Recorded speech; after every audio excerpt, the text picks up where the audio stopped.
Makafin Dala, as the name implies, is a community in Dala local government area of the state densely populated by visually impaired persons.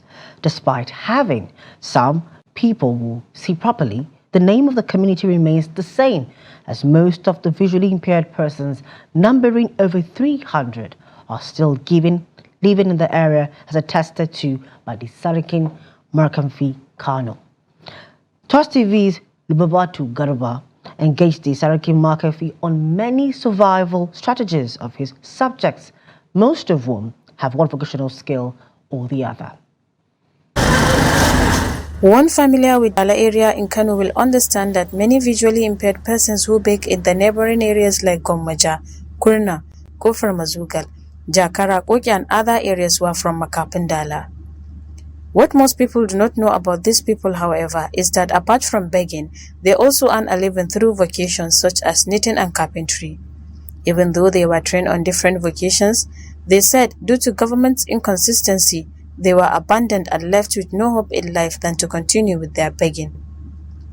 Ado Halila Abdul Karim is the Sarkin Makafin Kano, and he traced the history of Makafin Dala to the time of Emir of Kano Abdullahi Bayero, who reportedly gathered all the visually impaired persons of Kano and settled them in Dala. At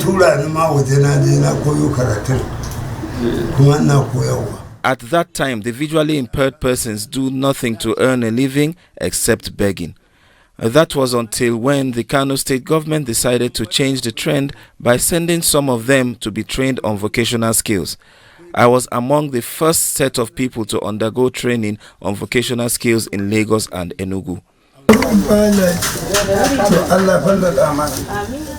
Muhammad Inuwa Nera Dubu said that he was among those that were trained on knitting in those days, but the center was closed down and they were disengaged, leaving them with no option than to beg for alms.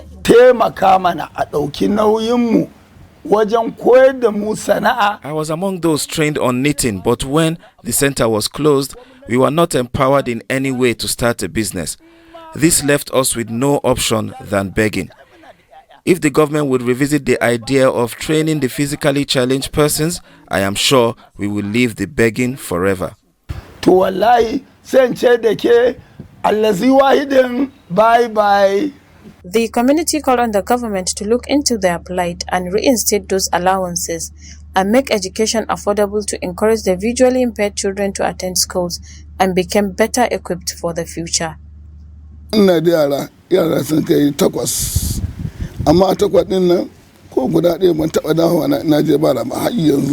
I single-handedly sponsored my 8 children's education. There was never a time I took my children to beg for alms. I pay as much as 50,000 naira, 40,000 naira or 30,000 naira for school fees. As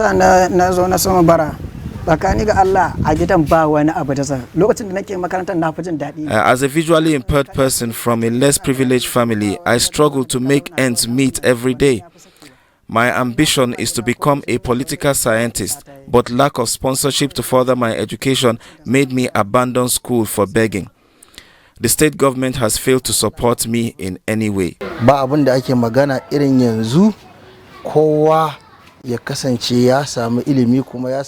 The community calls on the government to look into their plight.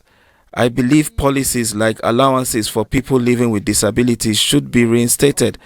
Education has to be affordable to encourage the visually impaired children to attend school. Those who have a skill can be supported by linking them with right markets to sell their products.